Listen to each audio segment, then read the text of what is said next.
విశాఖలో కేంద్ర మంత్రులు కుమారస్వామి శ్రీనివాస వర్మ పర్యటనలో ప్రమాదం జరిగింది. షీలానగర్ వద్ద కాన్వాయ్లో 3 కార్లు ఒకదానితో మరొకటి ఢీకొన్నాయి. ఎయిర్పోర్ట్ నుంచి స్టీల్ ప్లాంట్ కు వెళ్తున్న సమయంలో ఈ ప్రమాదం జరిగింది. ధ్వంసమైన వాటిలో మాజీ ఎంపీ జీవీఎల్ కారు కూడా ఉంది. ఈ ప్రమాదంపై సీఎం చంద్రబాబు ఆరా తీశారు.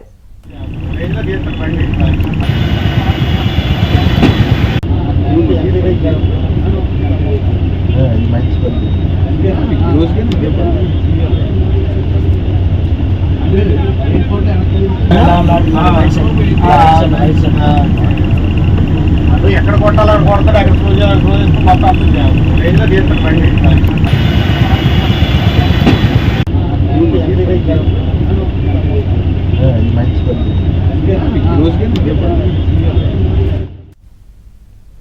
ఇంకా కాసేపట్లో కేంద్ర మంత్రి కుమారస్వామి ప్రధానంగా వైజాగ్ స్టీల్ ప్లాంట్ పర్యటన కొనసాగుతుంది. అలాగే ఈ పర్యటన నేపథ్యంలో వెళ్తున్నటువంటి మంత్రుల కారు కూడా ప్రమాదం చోటు చేసుకుంది. కేంద్ర మంత్రి శ్రీనివాస్ వర్మ కాన్వాయ్కి సంబంధించి అలాగే ఇతర మంత్రుల కార్లు కూడా ఒకదానితో ఒకటి ఢీకొన్నాయి.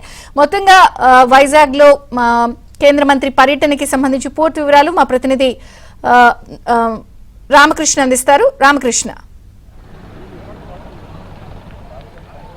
విజయ చంద్రిక, విశాఖ ఉక్కు కర్మాగారానికి కేంద్ర ప్రభుత్వం భారీగా ప్యాకేజీ ప్రకటించిన తర్వాత తొలిసారిగా కేంద్ర ఉక్కు శాఖ మంత్రి కుమారస్వామి అలాగే సహాయ మంత్రి శ్రీనివాస్ వర్మ కూడాను కొద్దిసేపటి క్రిందట విశాఖపట్నం వచ్చారు. ఎయిర్పోర్ట్లో అయితేను కేంద్ర మంత్రులకి ఘన స్వాగతం పలికారు కూటమి నేతలు.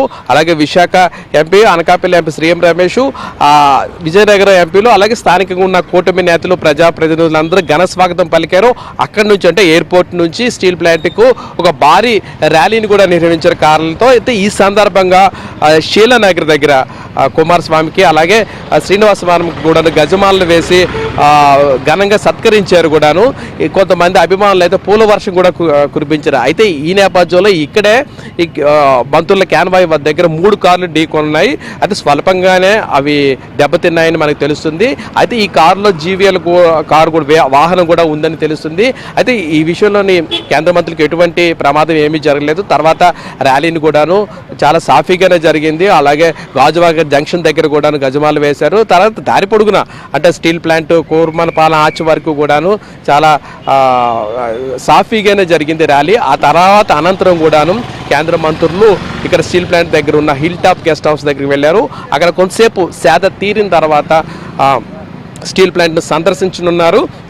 ఎందుకంటే కూటమి ప్రభుత్వం ఇచ్చిన హామీ ప్రకారం అంటే ఎన్నికల ముందు గతంలో కూటమి నేతలు కూడా హామీ ఇచ్చారు. స్టీల్ ప్లాంట్ని మేము ఆదుకుంటాం, ఎట్టి పరిస్థితుల్లో ప్రైవేటీకరణ చేయబోమని చెప్పారు. ఆ మాటను నిలబెట్టుకోవడానికే ఈరోజు వచ్చారని కూడా కూటమి నేతలు చెప్తున్నారు. అందులో భాగంగానే మనకు తెలుసు 11,440 కోట్లు కేంద్రం భారీగా ఆర్థిక ప్యాకేజీని ప్రకటించింది.